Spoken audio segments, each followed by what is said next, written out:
Bonsoir. Ce soir, je vais vous parler de RubyMotion, une solution de développement d'applications mobiles en Ruby. Tout d'abord, nous verrons différents points forts de la solution et en quoi se distingue des autres solutions existantes sur le marché. Et ensuite, je vous ferai 3 petites démos. Une première sur la syntaxe et les différents avantages de RubyMotion pour tout ce qui est les DSL. Ensuite, nous verrons l'intégration avec React Native, une solution de développement amené par Facebook il y a quelques mois qui permet de lier le développement iOS avec le JavaScript. Et enfin, je parlerai de Motion Game qui permet de développer des applications, enfin des jeux à la fois sur iOS et sur Android avec un seul et même code. Et pour finir, je vous parlerai du futur de RubyMotion avec les améliorations à venir sur Android ainsi que sur le REPL qui permet d'interagir directement avec l'application. Bonsoir à tous, merci d'être venus malgré la chaleur. Je sais que ça n'a pas dû être facile. Donc on va y aller. Donc le titre c'est Application mobile sans contrainte avec RubyMotion. C'est ce que j'ai pu trouver de plus parlant en français. Alors on va y aller. Donc rapidement sur moi, Michael vient de le dire, mais donc je travaille à la fois dans l'équipe RubyMotion, mais aussi sur ma startup qui s'appelle Uricat, qui essaie de régler le problème des files d'attente. Vaste sujet. Je donne aussi des formations RubyMotion. Je travaille depuis Allo à distance. Ma boîte elle est sur Paris, mais moi je travaille à Allo. C'est juste au-dessus de Marseille. Et ça c'est mon handle Twitter. Voilà, si jamais vous voulez me parler. Donc, juste un petit rappel vite fait. Ça c'est les parts de marché iOS Android. L'idée c'est pas de comparer iOS Android. C'est juste pour dire que c'est 2 acteurs très importants aujourd'hui. Et que ce qui a longtemps été le cas de se dire je fais que iOS, c'est plus possible aujourd'hui. Aujourd'hui, il faut absolument targeter les deux, une application iOS et une application Android. C'est quasiment obligatoire. C'est un peu petit. Et autre point très important, aujourd'hui, le développement natif, malgré une petite période de quelques années où pas mal de boîtes ont essayé, se sont dit on va faire de l'hybride, on va faire du web, etc.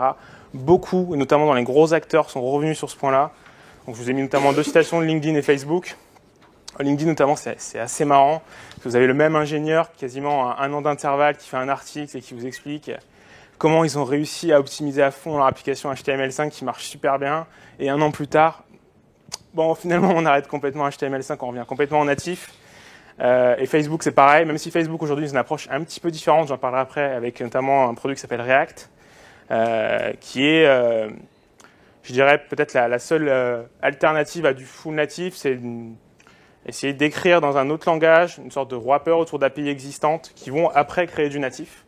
Ça va être une approche plus simple et surtout plus facile à appréhender sur du multiplateforme. Mais voilà, mais au final, on essaie quand même toujours maintenant d'essayer d'aller vers du natif. C'est à mon avis, si on veut faire quelque chose vraiment de qualité, je pense que c'est la meilleure option. Après, il y a des cas particuliers comme le B2B, qui ne demandent pas forcément autant de custom views, de trucs vraiment très très pointus pour les utilisateurs, et aussi les jeux vidéo sur iPhone et sur Android, qui eux aussi sont un cas particulier au niveau de l'UI. Pour tout le reste, je pense que le natif, c'est devenu quasiment obligatoire quand on est sur quelque chose de concurrentiel. Alors, on est là donc pour parler de RubyMotion. Je vais juste vous faire un petit point de vue donc, de la situation actuelle, normalement, quand on fait du développement iOS ou Android. Donc, quand on est sur iOS, on a le choix entre Objective-C et Swift. Sur Android, c'est Java. Les environnements, c'est Xcode pour iOS, Android Studio pour Android. Et après, il y a 2 SDK, iOS SDK et Android SDK.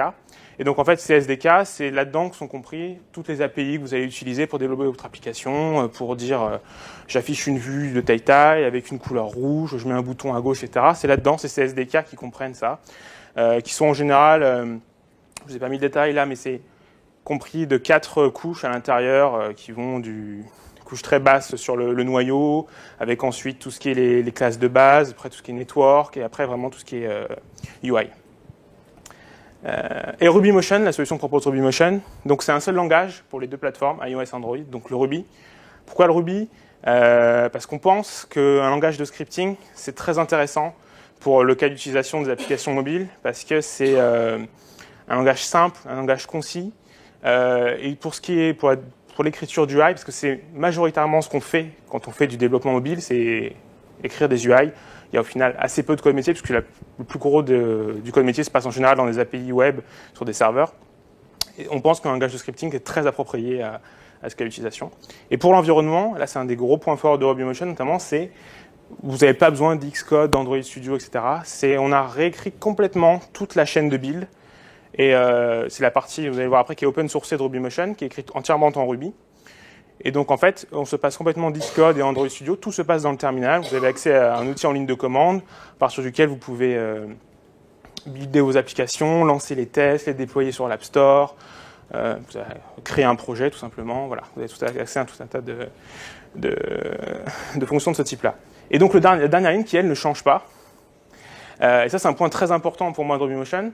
C'est un point qui fait souvent débat avec les gens quand on parle de RubyMotion. Mais RubyMotion fait le choix de ne pas être un wrapper autour des API iOS ou Java, mais de les utiliser directement.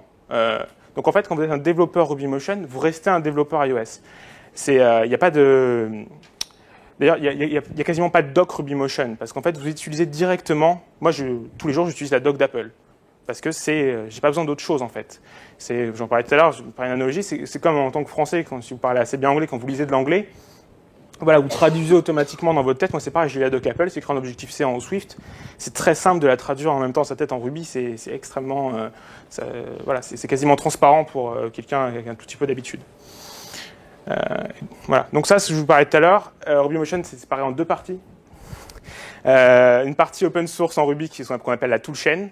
Donc en gros, c'est le command line interface. Donc qu'on appelle via la commande motion. Donc ça, c'est open source, c'est en Ruby. Et l'autre partie, donc closed source, c'est le runtime et le compiler, qui sont écrits en C++ en utilisant LLVM. Donc qui sont les parties vraiment, on va dire la magie de RubyMotion se passe là-dedans. Et ça, pour le moment, c'est closed source. Donc, vous parlez un petit peu de la toolchain.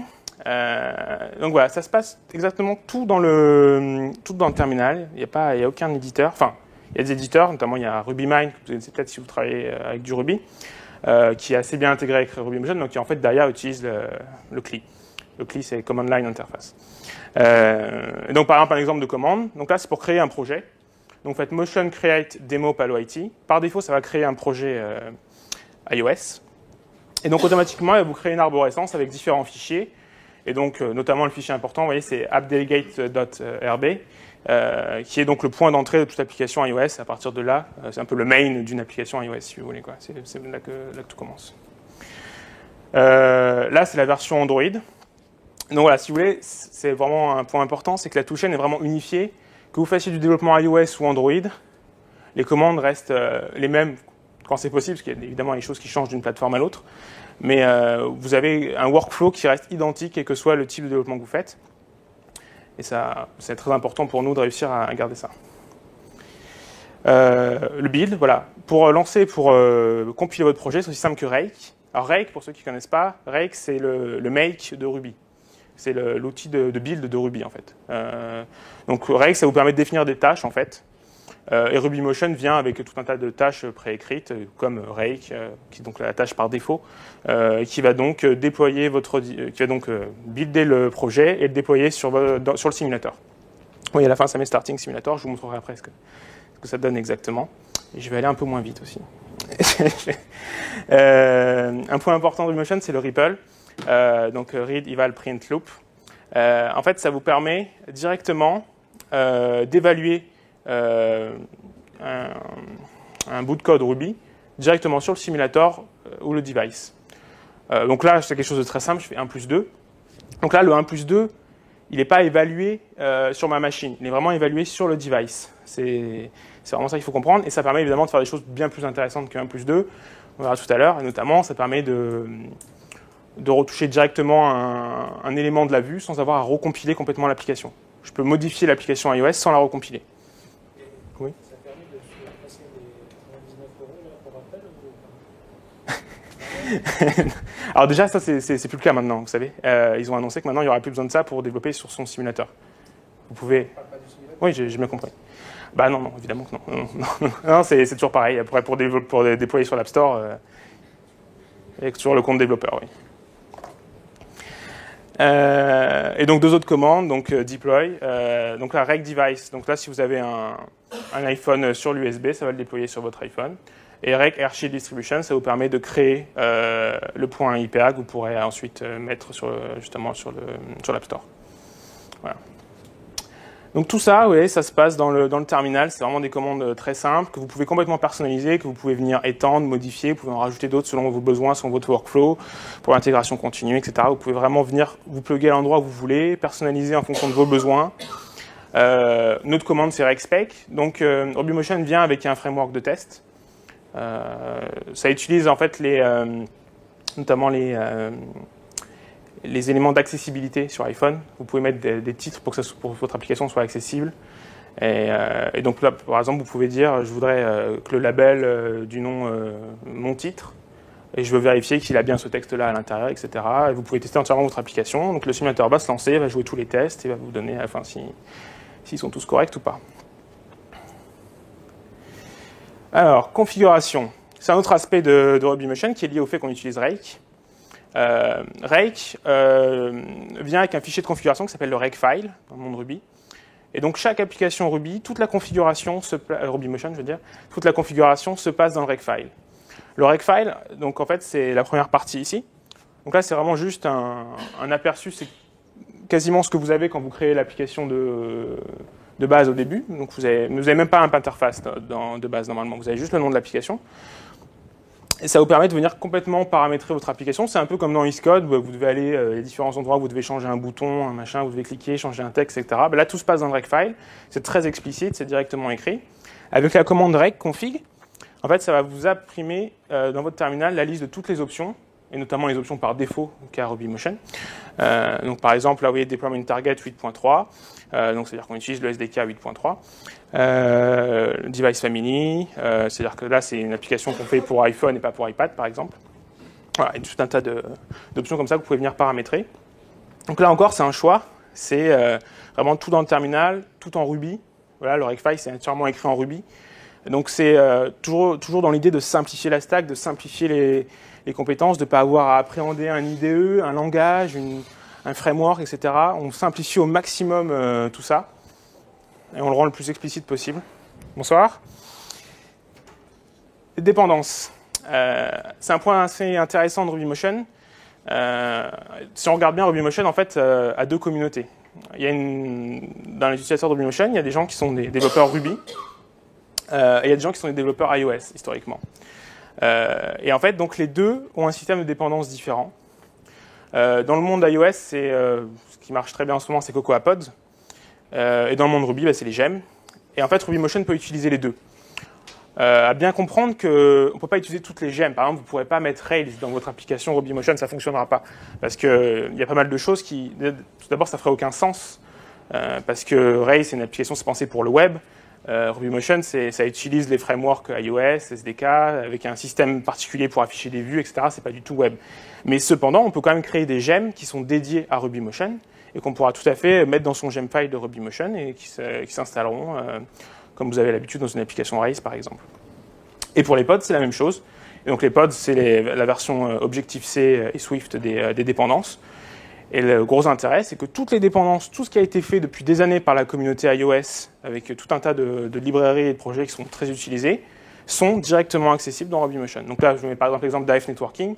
AF Networking, c'est une gemme enfin pas une gemme, une pod, pardon, qui est dans genre 95% des projets iOS que vous pouvez voir. Facebook l'utilise, enfin toutes les applications utilisent AF Networking. C'est la gemme pour simplifier les appels réseau en fait dans le monde iOS. Donc tout le monde utilise ça. Et ça, donc ça marche directement sur RubyMotion. Vous écrivez 3 lignes et voilà, vous avez directement accès dans votre application. Donc en dessous, je vous montre aussi le gemfile. Donc c'est pareil. Voilà, c'est le principe du gemfile habituel, comme vous pouvez le voir dans Ruby on Rails. Voilà, gem bubble wrap, ça veut dire tout simplement que j'ajoute cette gem à mon projet. Et donc pareil, elle va se compiler et elle sera directement accessible dans RubyMotion. Pour ce qui est d'Android, la même chose est possible. On a accès on utilise Gradle en fait pour compiler des gemmes dans notre projet. Donc voilà, bon, il n'y a pas grand chose de plus à dire que ça. Ça va chercher directement sur les repositories Maven et également sur les repositories Google que vous pouvez installer quand vous installez l'environnement développement Android. Vous pouvez dire, parce qu'il y a pas mal de librairies propres à Google qui s'installent directement. Et donc Gradle va aller chercher directement tout ça, va gérer les dépendances, s'il y a besoin des support libraries par exemple pour Android, des choses comme ça, il va directement gérer tout ça. Donc voilà, pareil, vous avez accès à tout ce qui a pu être déjà fait dans la communauté Android depuis des années sur le sujet. Alors, autre fonctionnalité intéressante de RubyMotion. Alors, je ne sais pas si on est développeur Android ici. Non, pas vraiment. Bon, il y a le support de Genymotion. Alors, Genymotion, c'est très intéressant quand on fait du développement Android parce que il faut savoir que le simulateur Android est complètement inutilisable. Il met des fois jusqu'à 30 minutes pour se lancer. Dire la plupart des gens qui font du développement Android utilisent uniquement leur device pour tester l'application. Mais Genymotion, donc c'est un émulateur d'une société tierce qui est très performant, qui est très rapide. Les applications se lancent en quelques secondes. Et donc RubyMotion supporte également Genymotion. Reg statique, donc c'est une autre reg task. C'est assez intéressant, ça vous permet d'écrire du code Ruby et de le compiler dans une librairie statique que vous pourrez utiliser par exemple dans un projet Objective-C. Et on est en train de faire la même chose pour Java. C'est-à-dire que ça vous permettra notamment de partager facilement du code entre une application Objective-C et une application Java en écrivant en Ruby. Vous pourrez écrire par exemple vos modèles ou des choses comme ça, vos schémas de données par exemple, pour y accéder, via une librairie statique. Update rapide, c'est un point important, parce que d'autres concurrents font des choix différents. Mais RubyMotion vient directement se placer au-dessus du runtime Objective-C et au-dessus de JNI. Alors JNI, il y a deux parties dans Java. Il y a l'API Java et l'API JNI. L'API JNI, en fait, c'est la partie C de Java. Et donc RubyMotion vient se mettre juste, communique avec JNI. Et en fait, il n'y a aucune différence. Chaque fois qu'il y a des modifications, RubyMotion ne wrap rien, en fait. Tout est directement accessible. Donc dès qu'il y a une modification, que ce soit sur iOS ou Android, en général, on est compatible dès le lendemain. Alors qu'il y a des projets, il faut plusieurs semaines des fois pour qu'ils soient compatibles parce que justement, ils sont obligés de faire des bindings pour toutes les API à chaque fois. Support de RubyMotion sur Travis CI, bon, c'est un détail, mais ça intéresse peut-être certains. Donc Travis CI, c'est l'outil d'intégration continue. Donc RubyMotion, vous pouvez jouer vos tests en ligne sur Travis CI, il le supporte. Autre point dont on ne parle pas forcément, mais RubyMotion, ça permet aussi de développer des applications OS X. Et ça permet aussi de développer des applications WatchOS 1 et bientôt 2. Donc à savoir que la version 1, en fait, c'était assez particulier. C'était une extension sur l'application, sur la montre et une véritable application sur le téléphone. Et suite à des problèmes de performance, là, WatchOS 2 qui vient d'être annoncé, maintenant, c'est des vraies applications natives qui tournent sur votre téléphone. Et maintenant, il y a même un simulateur dédié pour développer des applications WatchOS. Donc, pour résumer... Oui ? Non ? C'est sur la montre, pas sur le téléphone. En natif sur la montre. Oui, en natif sur la montre. Voilà. Alors... Vous l'avez dit sur votre téléphone. Ah, d'accord, désolé. Effectivement, c'est bien ça, merci. Il y a sur WatchOS, il y a sur Android aussi. Oui, tout à fait. Donc, juste pour résumer donc, ce que je viens de dire, donc RubyMotion, c'est un langage, c'est Ruby. Donc, le but, c'est de simplifier sa stack. C'est un workflow que vous pouvez complètement personnaliser. Vous pouvez tout changer. Vous pouvez rajouter des reg tasks. Par exemple, moi, j'ai écrit des reg tasks pour tout ce qui est la gestion d'images, pour automatiquement les resizer, les mettre à la bonne taille, etc. Si vous travaillez peut-être sur développement mobile, vous allez peut-être travailler avec des designers qui vous font des icônes qui ont toutes un peu la même taille, 22 pixels par 23 pixels, 24 par 25. Et quand vous les alignez, c'est un travail, c'est bête, mais vous pouvez pas. Donc vous pouvez facilement écrire une reg task pour qu'elle soit toute à 25 pixels. Vous pouvez complètement personnaliser vos workflows. C'est le même principe que sur Ruby on Rails d'ailleurs, où on peut aussi écrire des reg tasks pour personnaliser son workflow. Vous avez le choix d'IDE, vous n'êtes pas obligé d'aller dans Xcode, vous n'êtes pas obligé d'apprendre Android Studio. Si vous utilisez Sublime Text, si vous utilisez Vim, ou quoi que ce soit d'autre, Emacs, vous pouvez juste vous y mettre directement, ça marchera. Oups, désolé. Et une suite d'outils, donc le Ripple, on va en reparler tout à l'heure, on va le voir un peu plus en détail. Et Motion, donc qui est l'outil en ligne de commande, qui permet de créer des projets, qui permet de configurer complètement votre environnement pour faire fonctionner Android sur votre machine, parce qu'il y a des variables d'environnement à définir, il y a des différents éléments à télécharger pour faire fonctionner Android. Donc ça, juste avec une commande, ça télécharge tout. Voilà, c'est ça, RubyMotion. Comparatif. J'avais prévu dans le blog post de faire un comparatif, j'ai décidé de ne pas le faire finalement, parce que beaucoup de choses changent très vite et je suis pas sûr j'ai peur de vous dire des bêtises. Donc ce que je vous propose plutôt à la place, c'est si vous utilisez une solution comme PhoneGap ou Accelerator, quelque chose comme ça, et vous vous demandez, par exemple, Accelerator c'est comme ça, comment ça se passe par rapport à RubyMotion, vous me posez la question après, je vous y répondrai, on fera un comparatif précis sur ce point-là, plutôt que je fasse un éventail de toutes les solutions qui va prendre beaucoup de temps et qui ne sera pas forcément toujours précis parce qu'ils changent très vite et ils ne sont pas toujours très très honnêtes dans ce qu'ils annoncent sur leur site. Le natif n'est pas toujours aussi natif qu'on pourrait le penser. Beaucoup font des bridges JavaScript, par exemple, qui ne sont pas aussi performants. Bon, c'est le moment de vérité. On va passer aux démos. Je vais commencer par une première démo sur les DSL et Syntactic Sugar, qui en fait représente un des intérêts du choix de Ruby. Donc dans la communauté Ruby, c'est très ancré la création de DSL. Donc DSL, c'est Domain Specific Language. Donc l'idée, c'est de réussir à créer un code qui soit très explicite pour ce qu'on est en train d'essayer de faire, qui soit le plus clair possible. Et Ruby est très adapté pour ça, notamment par toutes ces possibilités en métaprogramming et les blocs qui sont très utilisés. Et Syntactic Sugar, donc c'est des petites astuces qui permettent d'écrire des choses de manière plus explicite avec moins de code. C'est aussi très ancré dans la communauté Ruby. Et on avait souvent des blocs de code de vingtaines de lignes sur Objective-C qu'on peut écrire en une ligne avec RubyMotion, tout en restant très explicite sans avoir quelque chose de très compliqué. Alors, allons-y. Alors. Voilà. Donc pour ça, je vais vous montrer d'abord une première gemme qui s'appelle RedPotion. Donc là, j'ai déjà créé le projet, je crée le projet RedCamp. Comme je vous l'ai montré tout à l'heure, si je veux lancer l'application, ce que j'ai à faire, c'est Rake. Elle va se builder, mon simulateur va se lancer, il va être prêt.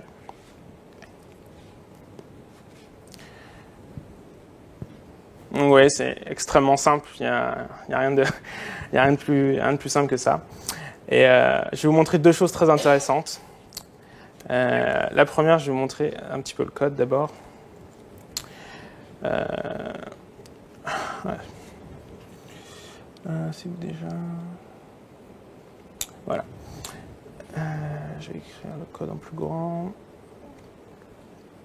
Donc, ce que propose notamment cette gemme, RedPotion, c'est une notion de style sheet, normalement qui n'existe pas dans le monde iOS, et qui permet de réutiliser des styles pour différents composants, pour un bouton, pour un label, etc., à travers votre application. Et là, par exemple, je ne sais pas comment vous dire, mais sur cette ligne-là, où là, typiquement, on donne la couleur d'un label. Donc, un label, c'est un bout de texte, en fait, à l'écran. Voilà, donc il y a une syntaxe qui est propre vraiment à cette gemme-là. Normalement, on aurait dû écrire comme chose comme ulcolor.redcolor, voilà, qui est typiquement du code iOS. Et donc, voilà, c'est un des avantages de Ruby qui peut être discutable, mais on n'est pas obligé d'utiliser ces gemmes et ces abstractions. Mais il y a énormément d'abstractions comme ça dans la communauté. Je ne vais pas aller dans tout parce que ça prendrait beaucoup trop de temps, mais c'est une des forces de RubyMotion, c'est sa communauté et sa communauté Ruby qui essaye, quand ça est possible, de créer des abstractions pour faciliter la réutilisation du code, pour le rendre plus explicite, pour le rendre plus simple à utiliser, pour le rendre plus compréhensible, pour le rendre moins iOS aussi. Essayer que ça soit quelque chose de plus homogène entre iOS et Android. Essayer d'unifier les API quand c'est possible. Mais pas les unifier partout, uniquement là où ça fait du sens. Parce que je ne crois pas du tout, dans ce cas-là, à un seul code pour les deux plateformes. Voilà. Maintenant, je vais vous montrer un aspect très intéressant de ces style sheets, justement. Donc, je vais recompiler mon app. Et donc, au moment où l'application se compile, vous voyez, en fait, ici, c'est ce dont je vous parlais tout à l'heure, c'est le Ripple. À ce moment-là, je peux directement interagir avec le simulateur. Et l'application RedPotion a quelque chose d'intéressant qui s'appelle Live. Et là, en fait, dès que je vais changer les styles dans les style sheets que je vous ai montré tout à l'heure, les styles vont directement être recompilés sans que j'ai besoin de recompiler toute l'application. Ça va changer en live. Je vais vous le montrer tout de suite. Non, je n'arriverai pas comme ça. Ah mon Dieu. Alors, donc par exemple, je vais changer ce que je vous montrais il y a 2 secondes. Donc là, le Hello World, il est en gris. Donc il s'agit bien de ce label dont je vous parlais il y a 2 secondes. Et je vais juste faire ça. Je vais refaire ce que j'avais codé avant. Je vais sauvegarder tout simplement. Et voilà. Et ça, bon, ça vous parle peut-être pas, mais si vous ne faites pas du développement iOS, mais c'est quand même assez énorme parce que c'est vraiment un gain de temps énorme. Parce que je vais vous montrer, enfin, vous l'avez vu, juste avant, j'ai coupé l'application et je l'ai recompilé. À chaque fois, c'est 15, 20, 30 secondes que vous perdez. C'est 50, 100 fois par jour. C'est énorme comme différence. Et bon, j'ai fait ça, je peux faire plein de choses. Hein. Je peux changer la taille par rapport au haut, je peux changer la taille de la fonte. Bon, par contre, ça, zut, là ça a craché parce que je fais une erreur. C'est à l'image de ce qui se fait sur les CSS, par exemple. Pardon? Dans un débogueur, J'entends pas, excusez-moi. c'est à l'image de ce qui se passe sur un débogueur. Oui, tout à fait, tout à fait. On en reviendra un peu plus tout à l'heure, mais tout à fait, c'est l'esprit. Excuse-moi, c'est comment le logiciel là que vous utilisez? Ça, Ouais. c'est Sublime Text. Voilà. Je vais passer à la suite.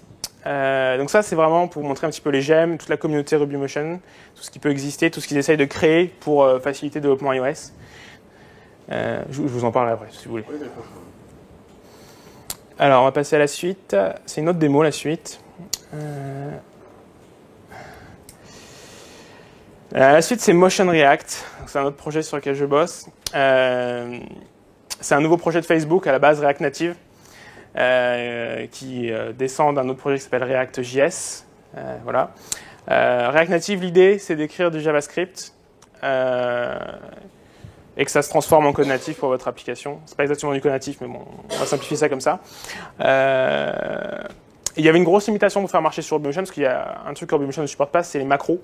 Dans l'objectif C, vous pouvez écrire des macros C qui vont être... En fait, des macros C, c'est une façon de faire du métaprogramming en C. C'est un bloc de code qui va se transformer en un autre bloc de code à la compilation. Et ça, RubyMotion, évidemment, c'était pas possible. Donc voilà, j'ai écrit quelque chose qui permet de faire ça. Et donc aujourd'hui, on peut utiliser React avec RubyMotion. Bon, j'ai une petite phrase volontairement un peu offensive, mais voilà, parce que c'est vrai que c'est un projet assez particulier React Native. On utilise JavaScript. En plus, on utilise le Ruby dedans, l'objectif C, et en plus c'est Facebook qui a tendance à changer quasiment tous les mois tout ce qu'il a fait précédemment. L'intérêt de RubyMotion, c'est que React Native vous permet d'écrire des composants en objectif C normalement, avec lesquels vous interfacez via JavaScript. Et en fait, là, au lieu de les écrire en objectif C, vous pouvez maintenant les écrire en Ruby, tout simplement. Je vais vous montrer rapidement comment ça marche. Voilà. Donc il y a deux parties sur React Motion. En fait, il y a un petit serveur qui va tourner tout le temps quand vous êtes en mode développement, qui va recompiler vos JavaScript à chaque fois qu'il se modifie. Et il y a une autre partie donc qui est l'application, le rake traditionnel de l'application iOS qu'on va lancer. Donc pour ça, j'ai une commande. Voilà. Non, je vais agrandir la taille surtout. Bon, cette partie-là n'est pas très intéressante sur cette fenêtre-là, il ne va pas se passer grand-chose. C'est juste la partie qui recompile. Voilà. Oui, je vais agrandir. Et là, je vais lancer l'application.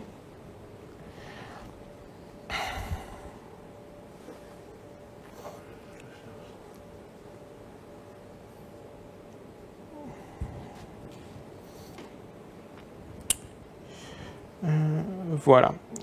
Donc ça, c'est une application, en fait, ce que vous voyez, le Hello World, là, je vais vous montrer le code, mais c'est du JavaScript, en fait. Il n'y a aucun code iOS là-dedans, il n'y a aucun code... c'est uniquement du JavaScript.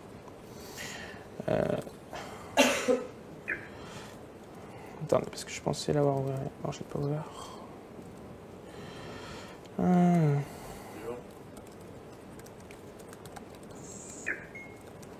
Voilà. Donc je vais vous montrer exactement la partie code iOS, mais en JS.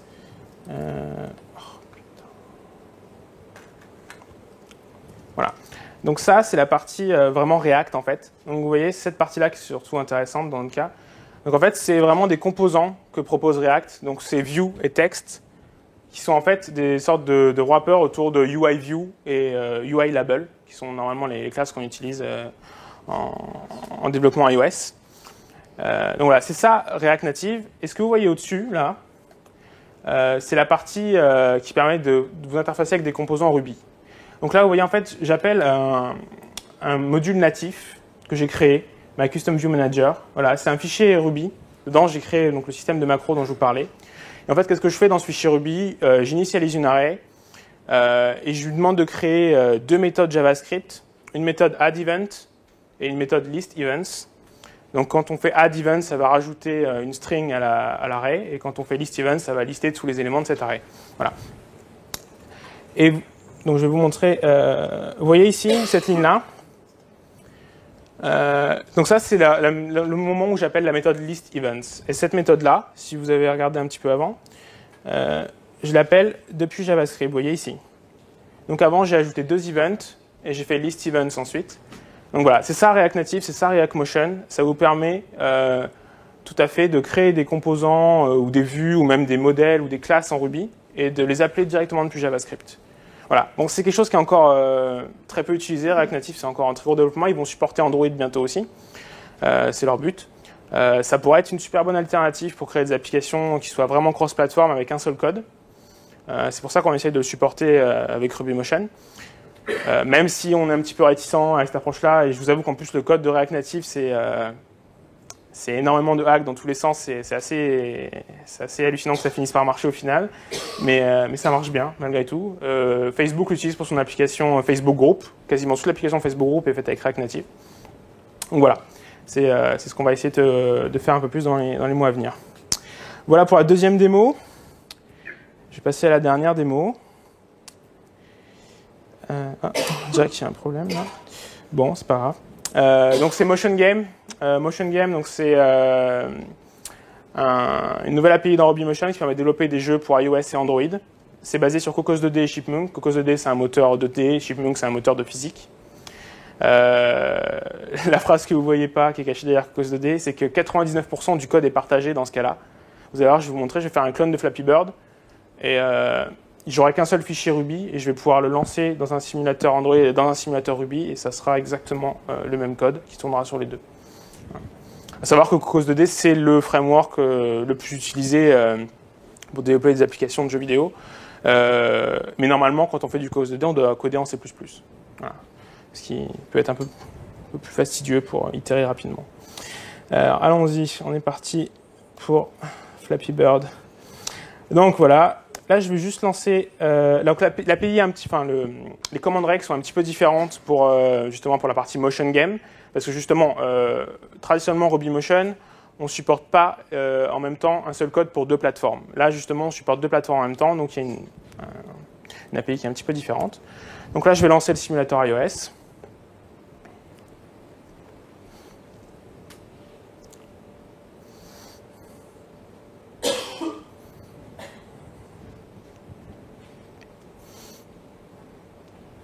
Et voilà. On a un Flappy Bird qui marche, qui est écrit en Ruby, qui marche très bien, et qui, vous allez le voir dans quelques secondes, là j'ai touché, qui, vous allez le voir dans quelques secondes, marche aussi bien sur Android.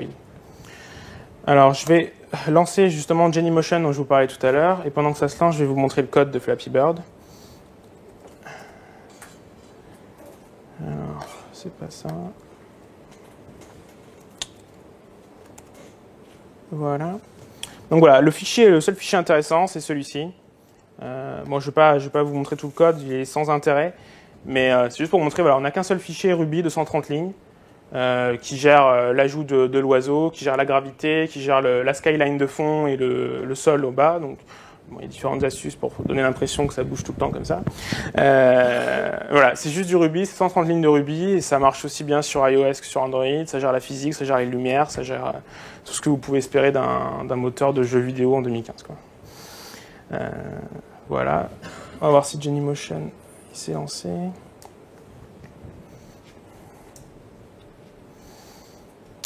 s'est pas lancé parce que j'ai pas été très efficace sur le coup.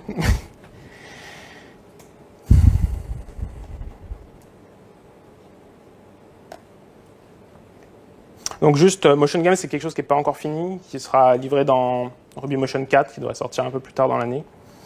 Mais c'est quelque chose qui n'est pas encore disponible. Et donc maintenant, si je veux lancer l'application Android, alors c'est différent, c'est émulateur, parce que on met pas simulateur parce que bon, voilà, traditionnellement dans mon Android on utilise émulateur, dans mon iOS on utilise simulateur. Bon, c'est voilà, c'est une petite différence.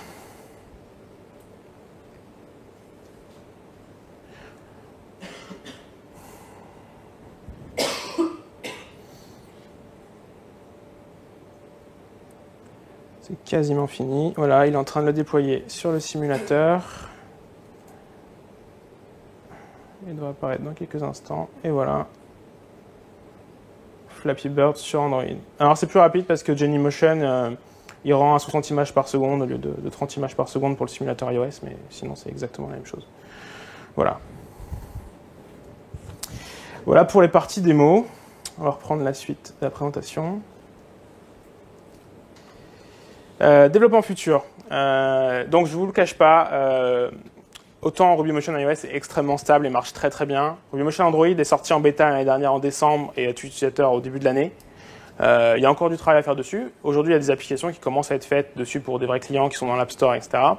Mais voilà, il y a encore du travail. C'est pas 100% stable, RubyMotion Android, mais d'ici la fin de l'année, on est assez confiant que ça atteigne le niveau de RubyMotion iOS. Le JetBridge, dont je vous parlais tout à l'heure, quand je vous ai montré l'histoire de Live Code Reloading, où j'arrivais à modifier directement des bouts de l'application sans avoir à la recompiler complètement. Aujourd'hui, c'est un petit peu un hack, mais on a quelque chose de beaucoup mieux qui arrive, qui permet, donc c'est un vrai JIT qui permet directement de compiler le code à la volée comme ça, et qui va nous permettre quelque chose de très intéressant, c'est d'avoir notre propre debugger. Aujourd'hui, on est obligé d'utiliser GDB et LLDB, je ne sais pas si vous connaissez. C'est pas forcément très pratique à utiliser, surtout que dans le monde Ruby, on a l'habitude d'utiliser un truc qui s'appelle Pry. Et Pry, c'est tout simplement exceptionnel. Si vous l'utilisez sur des applications Rails, c'est vraiment phénoménal. Et ça, on va pouvoir le faire rapidement. Ça va vraiment vous permettre d'arrêter votre code à n'importe quel endroit, de l'inspecter complètement, de revenir en arrière, en avant, de savoir exactement qu'est-ce qui se passe dans votre code. Et ça vient pareil d'ici la fin de l'année. On espère réussir à sortir ça. On espère sortir plus de gemmes cross-platform. Comme je vous disais tout à l'heure, pour moi, RubyMotion, c'est pas du cross-platform. C'est un seul langage. C'est ça le plus fort. À part pour les jeux, je vous ai montré, c'est l'exception, mais malgré tout, on va essayer d'aller plus vers ça, avec notamment des coûts d'attraction sur le réseau, sur la persistance des données. Ces points-là sont tout à fait possibles à être mutualisés. On va aussi essayer, c'est pour moi un sujet beaucoup plus sensible, mais de faire un peu de cross-platform au niveau du UI. Mais ce ne sera sûrement pas très avancé, mais l'idée c'est de réussir à toucher un peu plus le B2B. Voilà, ça c'est pour le futur de RubyMotion. On va pouvoir passer aux questions. Et j'espère aux réponses également. Oui, Ruby, c'est possible de faire fonctionner sur Windows, mais par contre, on ne peut pas faire fonctionner RubyMotion sur des Windows Phone. À aujourd'hui, en tout cas. D'accord. Oui? La réponse simple, c'est plus on en a, plus ça sera facile. Mais évidemment, déjà, avoir des connaissances en Ruby, c'est fondamental. Voilà. Après, bon, pas obligé d'être expert en Ruby, hein. Il y a des choses qu'on peut apprendre après, plus tard sur le tas, mais on va pas forcément avoir besoin de beaucoup de fonctions avancées au début en Ruby. Ça vient plus tard quand on veut essayer de faire de l'abstraction de code, etc., essayer d'améliorer son code, mais pour créer une application assez simple, les besoins en Ruby sont relativement simples. Après, pour ce qui est des API, vous avez besoin de les connaître, les API iOS et les API Android. Mais après, il faut bien comprendre que c'est réparti en framework. Donc par exemple, vous avez un framework pour le réseau, vous avez un framework pour les vues, vous avez un framework pour par exemple le Bluetooth, un framework pour les données, enfin, vous avez des tas de frameworks différents. Et donc vous n'êtes pas obligé de tous les apprendre en même temps, c'est en fonction de vos besoins. Donc oui, c'est du boulot, mais j'ai envie de dire, voilà, l'application native, c'est du boulot. Pour faire quelque chose de qualité, ça demande quand même un certain apprentissage. Et effectivement, RubyMotion ne va pas vous faire gagner du temps. Tout ce que RubyMotion, enfin, vous allez vous en faire gagner du temps dans le développement après, mais pas dans l'apprentissage. Parce que RubyMotion, ça sert, pour moi, sur ce point-là, ça sert simplement à simplifier votre stack. C'est-à-dire qu'il faut bien comprendre que si vous décidez demain de faire du Swift, bah, le Swift, il vous servira qu'à ça. Alors que Ruby, ça peut vous servir pour faire des applications web, ça peut vous servir pour faire du scripting, ça peut vous servir pour déployer vos serveurs avec Chef ou Puppet. Enfin, Ruby, c'est utilisé à plein d'endroits. C'est ça la grosse différence. C'est un peu être pragmatique sur sa stack, quoi.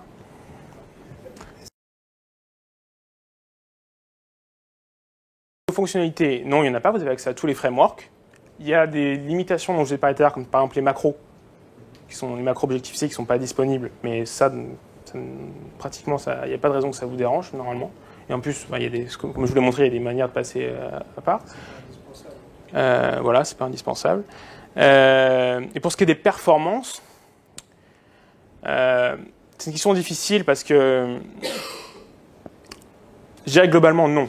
Après, si vous voulez vraiment faire des benchmarks sur des points très précis, vous pourrez trouver des endroits où c'est moins rapide, mais vous pourrez aussi trouver des endroits où c'est plus rapide qu'en Objective-C ou qu'en Swift.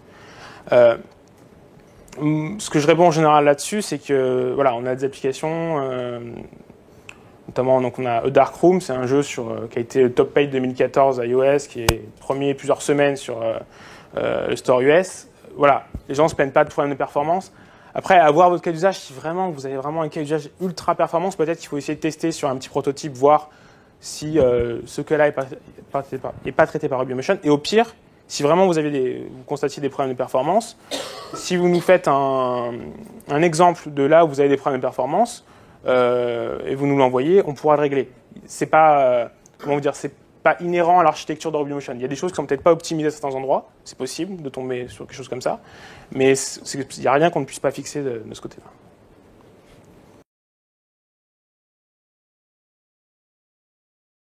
Déjà, si vous êtes un shop Rails, voilà, RubyMotion c'est un fit parfait parce que voilà, vous avez des gens qui bossent sur Ruby. Donc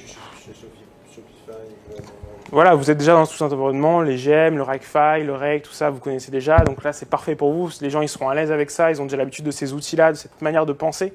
Après, je pense que RubyMotion, c'est un outil super aussi pour prototyper rapidement.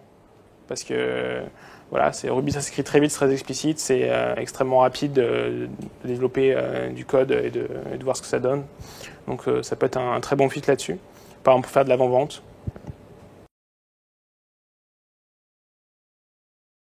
Ça dépend du contexte de base déjà. On parle de quoi comme développeur à la base? Qui a justement développé déjà en Ruby. Voilà, un développeur Ruby qui n'a jamais fait de développement iOS.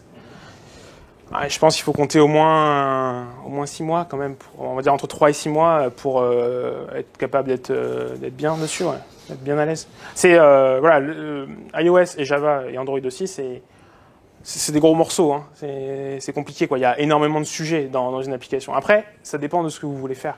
Il y a des applications qui ont un périmètre très restreint. Comme je vous disais tout à l'heure, il y a plein de frameworks. Il y a des frameworks dans iOS que j'ai encore jamais utilisés. Donc ça dépend du périmètre de votre application.